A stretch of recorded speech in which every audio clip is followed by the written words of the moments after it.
olw'ensonga 3 nti tumaze okukompola hajati Nambi wano mu kusooka era nsuubira nti buli munnamawulire wano muyiiya obulungi naddala oyo awandiika ajja kuteekayo omutwe agambe nti kaakano Nalukoola akompodde Nambi 2-0 okitegeera tumukompodde wattu akasonga ke baali baleese okwagala okugyamu obujulizi obw'ensonga bapulida be nga bagamba nti nno nti balinamu ensonga banabwe kityo abajulizi bano obujulizi bwabwe bugibweko omulamuzi agambye byonna bibeere wali tubakubye ekyokubiri ekindeetera essanyu nti hajati Nambi azeeko mu kooti alabeko akakase nti akabala ku nkalajje mu kifo ky'okutuula eyo n'aleka bapulida bambi baboneebone n'ebigambo ku bikolobero ebyakolebwa ye ate ne bamala bejje beefuula abalungi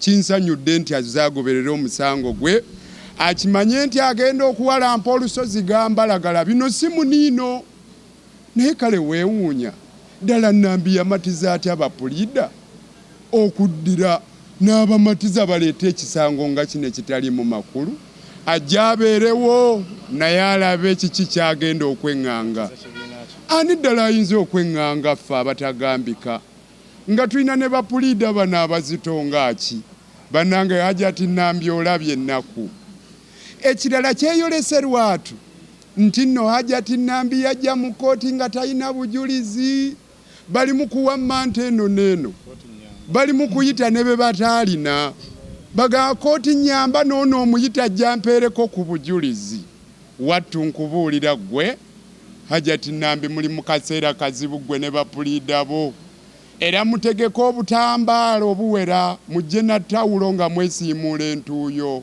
ndi musanyufu nnyo olwaleero nti tumaze bakompola n'ekikompola ky'amateeka mwebale nnyo mwebalire ddala ebifo nno gyebiri eyo asobola okugezaako naddala w'alina obuganzi naye kati wano ayagala kwekaka bwekasi ku bantu ba Kawempe North ate takomye okwo ali mu balemesa obuweereza hajati Nambi olabye ennaku kubanga ne bw'onootwekakaatikako ab'e Kawempe North ng'oyita mu kooti sirowooza mbu kooti enaakuzuula negamba nti oyina ettutumu ewaffe ebyo byapa weebale nnyo weebalire ddala kati mu nsonga yo kusalawo okukkiriziganya bajulizi ki ku buli sayidi abanaaleetebwa okubuuzibwa kajjogijjogi w'ebibuuzo ffe nno tubadde tugamba omulamuzi era ng'anaasalawo edda olwaleero nga tumugamba nti waliwo abajulizi abamu abateetaaga kubuuzibwa bibuuzo lwaki kubanga ensonga ze boogerako akakiiko k'ekulonda kaazikkiriza ne Nalukoola yazikkiriza ze ziruwa nti ku polling station 14 ze tugamba nti tezaakomyawo byava mu kulonda Electoral Commission ekkiriza nti ebyo by'okulonda tebyavaayo ne Nalukoola akkiriza nti ebyokulonda tebyavaayo ekibuuzo kyaffe kibadde kakati abo ogenda kubabuuza ki buli omu kyamanyi era kyakkiriziganya nakyo naye omulamuzi ajja kutubuulira edda obanga abajulizi abo bonna banaabuuzibwa ebibuuzo oba tebaabuuzibwe bibuuzo ekyokusatu ebifo nno gyebiri eyo asobola okugezaako naddala w'alina obuganzi naye kati wano ayagala kwekaka bwekasi ku bantu ba Kawempe North ate takomye okwo ali mu balemesa obuweereza hajati Nambi olabye ennaku kubanga ne bw'onootwekakaatikako ab'e Kawempe North ng'oyita mu kooti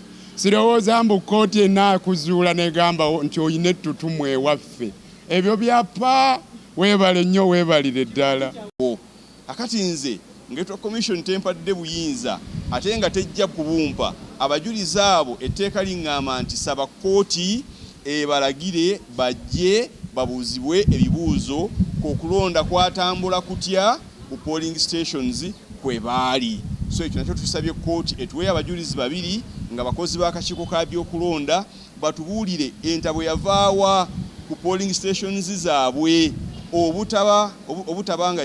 obutabanga tezikomyawo byava mu kulonda n'ensonga endala ezikwata ku polling stations kwe baali ekiyitibwa tusabisa kooti tiffe tulina buyinza tulina lukusa lubaleeta kubanga si si bakozi baffe, si bakozi ba Nambi, bakozi b'akakiiko ak'ebyokulonda. So olw'okuba tebaleese nga tuteekwa okusaba kkooti ebayite tubabuuze ebibuuzo, oba ne bannalukoola baagala nabo bababuuze, kubanga babeera bajulizi ba kkooti. Buli omu alina eddembe okubabuuza ebibuuzo by'ayagala ebikwata ku nsonga ezaali ku polling station bwe baali.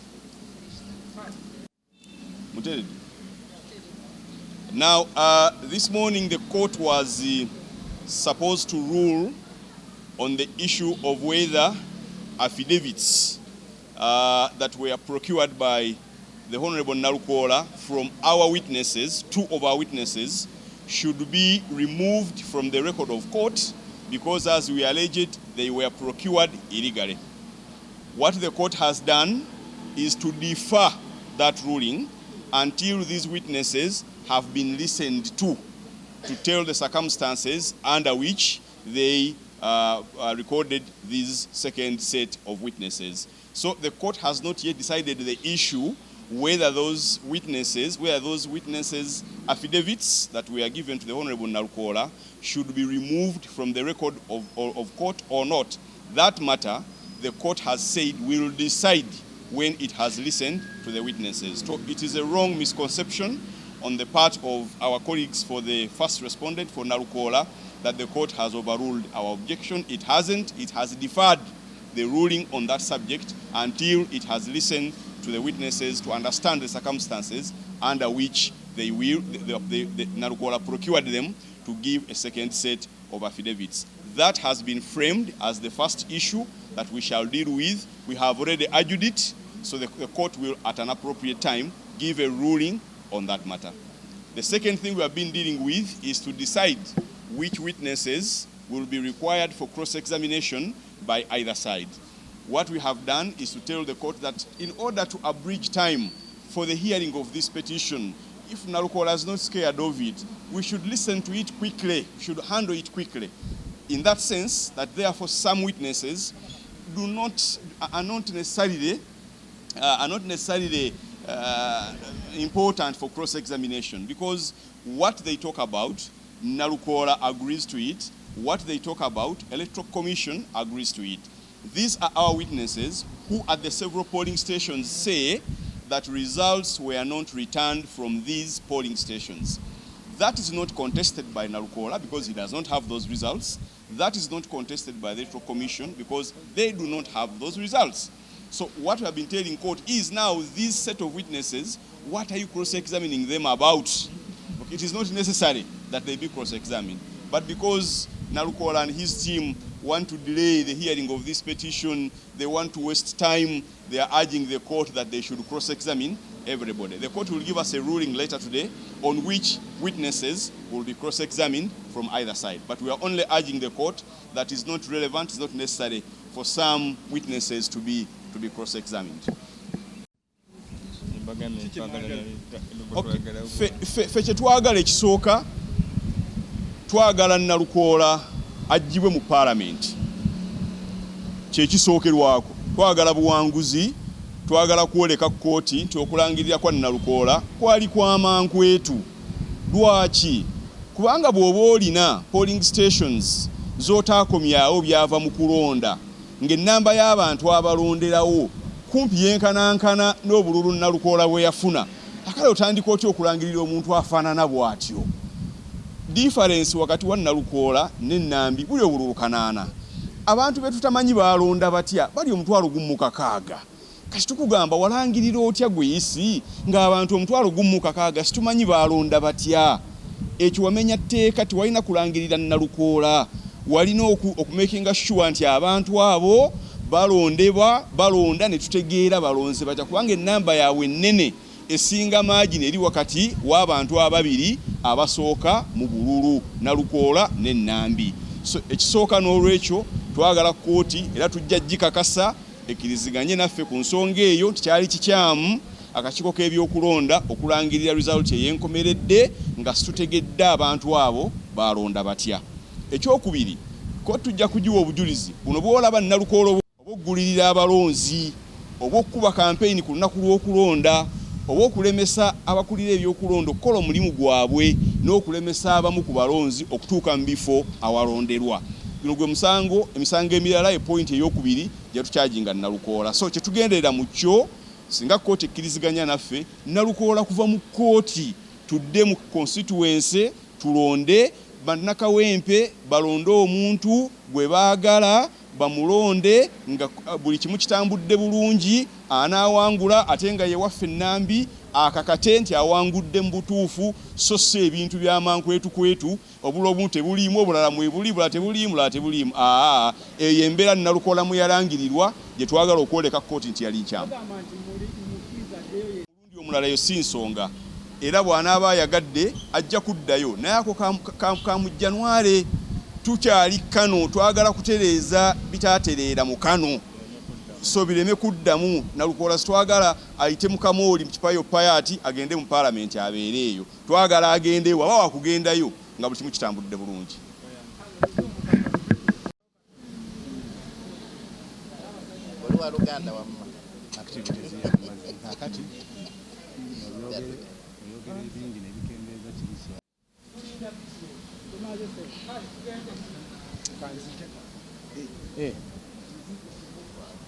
Kuba gwe obinyweza yanka tumulindeko kuba yanyweza ebi abadde agamba bugambye oli wawe tugenda.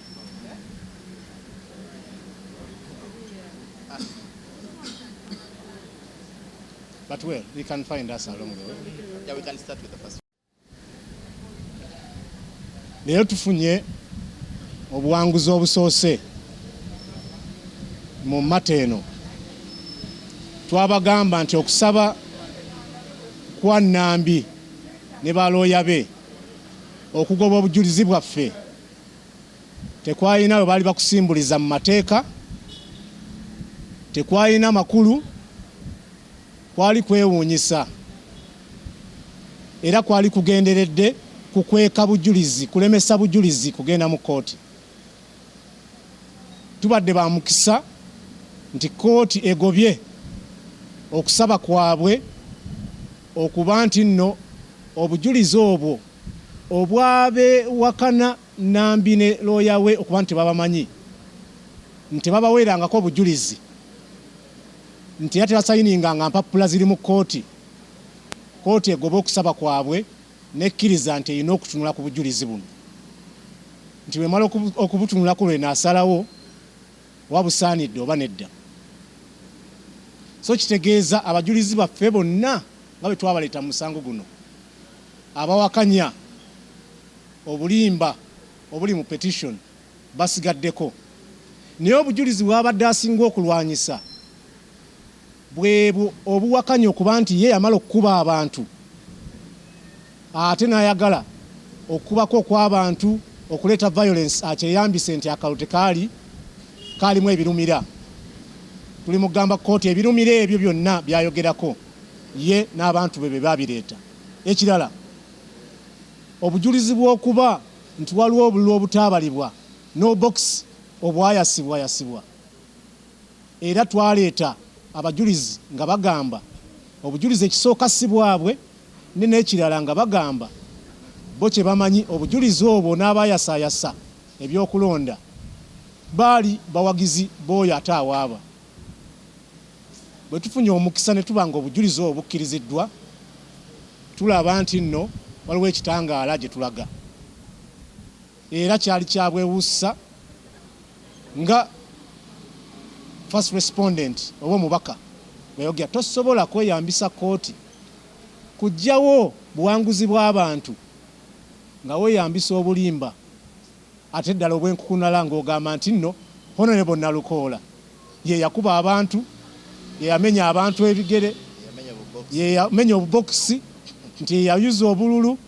Egamba ebyo tufunye omukisa era mujja kulaba gye tugenda mu maaso nga ensonga eno tugiteeka ku mmeeza. Ekirala tuli mu kusalawo baani abalina okujja mu maaso ga kkooti okubasoyasoya ebibuuzo ku nsonga ze boogerako. Tetulowooza nti okunoonyereza musango ebyokulonda nga guno kkooti egamba kuba kunoonyereza eba investigation. Tulowooza si kituufu okusibirayo obujulizi bwonna obujulizi obusibirayo otya kasita oba ng'otuganye okuyita abo abawandiike ebirayiro okujja okubabuuza kuba tukimanyi abasinga nti bajja kwagala kuyita mu kamooli nga beeyambisa kooti nga bwe gwali mu gwa Honorable Wakayima n'abalala kooti bwe yalangirira omuntu ataawangula tugenda kiremesa yatweteeseteese okulaba nti nno tuwakanya ensonga zonna ezo era tulaba obuwanguzi bukyali mu mikono gyaffe. So I think today we have secured our first victory. You remember on Monday when we were here, court set the ruling for today on a preliminary objection that had been raised by Nambi and her lawyers. Their intention had been to block the evidence of some of the witnesses that were refuting having ever given any evidence for Nambi, and also refuting a number of allegations attributed to them. Now, court has agreed with us that the intention by the petitioner to lock out this very important evidence cannot be sustained in an inquiry of this kind. So court has agreed with Mr.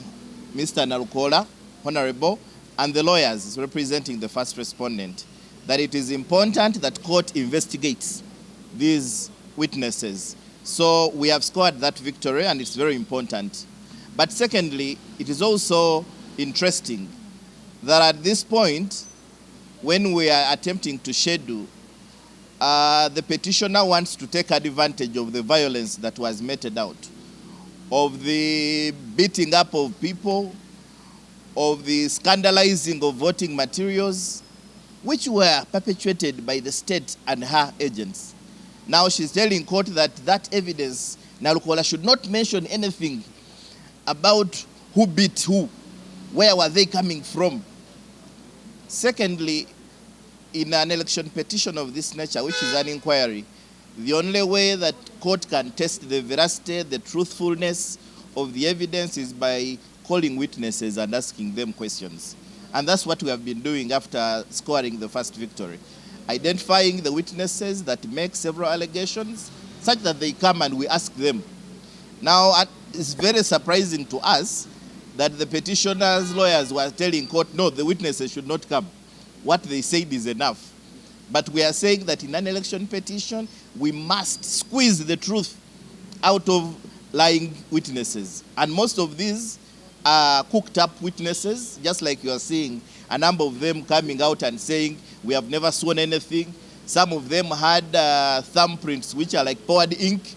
You know, we all know thumbprints. If you can't write, at least a thumb is known, and poured ink is also known. So we want all these people to come. They had evidence that is not dated. Now, these all are issues that we want court to allow us to examine, and we are coming back later on to that too, for court to give us a pronouncement on which witnesses we shall be cross-examining. But we are sure that we are headed for victory, because at the end of the day, the voice and the mandate of the people of Kawempe North must be maintained and respected by the judicial system. And that's what we are looking for here. Well, Alex Ruganda. Bonna abalayira tebateekako national ID zaabwe beekweka tetwagala tubenga tugenda kukozesa emizimu okusalawo ensonga enkulu bweti bonna omu ku omu so tusabye kooti nti bonna bajje tukakase nti tuli mu kukolagana na mizimu tukolagana n'abantu kyekyo lwaki twagala tubalabeko ate oli awakanya nti abantu bennaleeta mu kooti nga sitaddeeko na biboogerako nga national ID kooti ereme bakkiriza kujja kulabibwa kyongere tukakasa kye tubadde tusuubira. There's a very sticky issue. All deponents, all witnesses have not disclosed, witnesses of the petitioner have not disclosed their identity. They did not attach national identity cards. We are washed the fact that in this country we have ghost voters, ghost witnesses, ghost employees. So to avert ghosts in court, we believe it is only proper that all those witnesses who saw affidavits for the petitioner who have hidden their face and details be called for cross-examination. and that was sticky. We await the decision of court on this issue this afternoon. Obujulizi mu matters zino awaaba gw'ogamba nti nno waliwo ensobi eno yagingamba era kyekyo lwaki ngireeta. Kaakati omuntu ataakubuliranga nsobi eyaliwo tosobola kuleeta bujulizi bwe. Kati beesanze kasita obujulizi bwaffe busigaddemu batandise kuwammanta. Bakiyita kunoonya bujulizi nga weeyambisa kooti. Tekikkirizibwa mu mateeka okunoonya obujulizi kegamba kooti ebeerenga yeewaaba nga kooti ogigambye eyita omujulizi ayogere ekyaliwo ku polling station ng'ate oyita wa electoral commission. Ndowooza ekyo tugenda kulaba olwaleero olujja kuba olusoose. Ekyo kibeerawo nga kooti bw'eba wakati mu kuwuliriza omusango ne yeesanga nti mu byegumwogedde byonna kooti ye yina omujulizi gwe yeetaaga olwo eyita omuntu bw'atyo. Kuba twebuuza kati anaaba mujulizi waani? Alinga agamba nti mujulizi wa kooti. Kati oyinza kaka kooti kuyita mujulizi gwe tannaba kusalawo nti eyina ensonga lwaki emuyita. So kuba bali mu kuwammanta kunoonya bujulizi nga beeyambisa kooti ekikkirizibwa mu mateeka. We've unusual that the petitioner, in failing to have sufficient evidence, he wants to use court to make its case. The pleadings are closed, the evidence is all in, but for want of evidence, he wants to use court by seeking for court to summon a witness who are EC officials. We've not seen this before. We are yet to see the decision. We don't want to preempt it. But whose witness would such a witness be? These are not our witnesses. They cannot be the petitioner's witnesses because they have not provided any case for the petitioner. And EC did not bring them to defend, because these would be witnesses to defend the election unless there is conspiracy. Unless, because you have sued the Electoral Commission and you want the Electoral Commission to cross to your side, unless there is conspiracy. It is fishy. You are saying, let the Electoral Commission come, provide evidence to me to impeach the election that they organized. That is very unusual. Balinga abagamba nti aba Electoral Commission bajje babawere obujulizi. Kitegeeza bali mugamba nti abakungu be Electoral Commission begatte ku muwaabi bawaabire Electoral Commission gwe yalangirira. Ndowooza kye baalema okukola eri ku Tale Center baagala kiyisa mu kooti naye tubalaba tebajja kutuyita kulitalaba. Era kooti katulinde kyesalawo tunasalawo ekinaddako ku nsonga eyo. I'm happy this morning for 3 reasons. One, we have hit them. We have secured a victory in the preliminaries. Their preliminary objection has been overruled. They wanted to bar us from having that important evidence, but the court has ruled to the contrary. 2, this morning I've seen Hajati Nambi in court. It's very nice for her to be around and establish the fact that there is an uphill. She has a lot to do, and indeed she will learn and understand that her petitions frivolous in the preliminaries. 3, it's now clear that the frivolous, incompetent, scandalous petition cannot stand. It is just a mere afterthought. They are now on fishing expedition. Like you have heard, they are applying to have officers of Electoral Commission come here. That means they came to court with insufficient evidence. Oh, ladies and gentlemen out there, I have good news for you that Hajati Nambi cannot succeed in this petition. Should try elsewhere. She can come back in 2026 in the election, but we shall as well win her like we did last time. Basebo ne banyaba balungi olw'ensonga 3 nti tumaze okukompola Hajati Nambi wano mu kusooka. Era nsuubira nti buli munnamawulire wano muyiiya obulungi. Naddala oyo awandiika ajja kuteekayo omutwe agambe nti kaakano Nalukoola akompodde Nambi 2-0. Okitegeera? Tumukompodde wattu. Akasonga ke baali baleese okwagala okugyamu obujulizi obw'ensonga bapulida be nga bagamba nti nno nti balinamu ensonga banabwe ekityo abajulizi bano obujulizi bwabwe bugibweko. Omulamuzi agambye byonna bibeere wali. Tubakubye. Ekyokubiri ekindeetera essanyu nti Hajati Nambi azeeko mu kkooti alabeko akakase nti akabala ku nkalajje. Mu kifo ky'okutuula eyo n'aleka bapulida bambi baboneebone n'ebigambo ku bikolobero ebyakolebwa ye ate ne bamala bejje beefuula abalungi. Kinsanyudde nti azaagoberera omusango gwe akimanye nti agenda okuwalampa olusozi gambalagala. Bino si muniino naye kale weewuunya ddala Nambi yamatiza atya bapulida okuddira n'abamatiza baleeta ekisango nga kino ekitali mu makulu. Ajja abeerewo naye alabe kiki kyagenda okweŋŋanga. Ani ddala ayinza okweŋŋanga ffe abatagambika nga tulina ne bapulida bano abazitonga ki bannange. Hajati Nambi olabye ennaku. Ekirala kyeyolese lwatu nti nno Hajati Nambi yajja mu kkooti nga talina bujulizi. Bali mu kuwamma nte eno n'eno, bali mu kuyita ne be bataalina.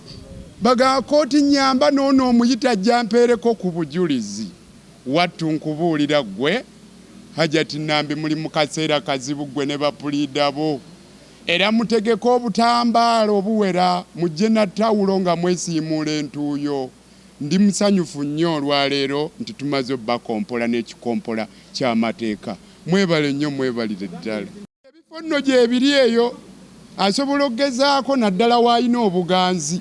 Naye kati wano ayagala kwekaka bwekasi ku bantu ba Kawempe North. Ate takomye okwo ali mu balemesa obuweereza.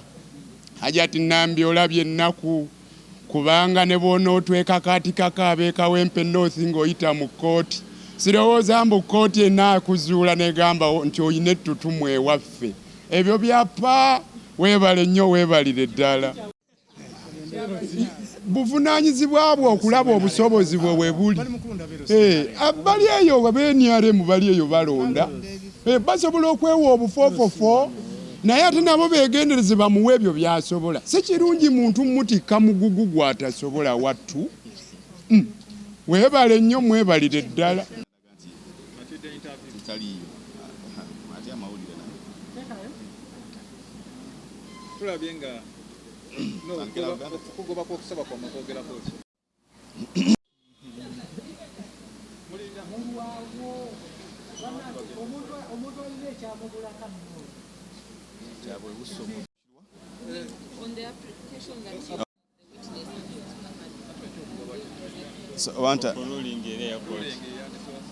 Okay.